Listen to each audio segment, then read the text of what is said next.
नमस्कार, घरची मेजवानी ह्या चॅनलमध्ये आपलं स्वागत आहे। आज आपण बनवणार आहोत गणपती बाप्पासाठी 21 भाजीचा नैवेद्य। त्यासाठी मी ह्या 21 भाज्या घेतल्या आहेत, त्या छान अशा बारीक चिरून घेतल्या आहे आणि ते आता आपण स्वच्छ पाण्याने धुवून टाकू।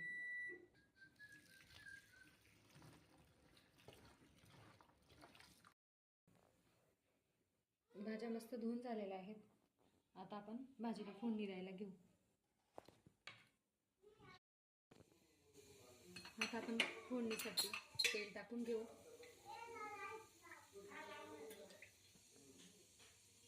टाकू मोहरी,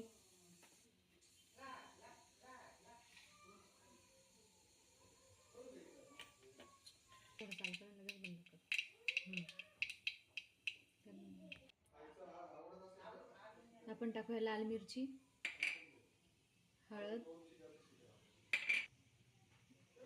धना पावडर आणि चवीनुसार मीठ।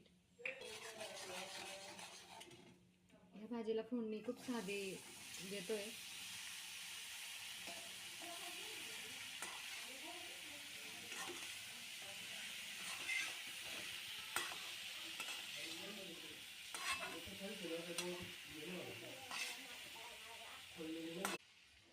आता आपण झाकण ठेवून त्याला छान शिजू देऊ।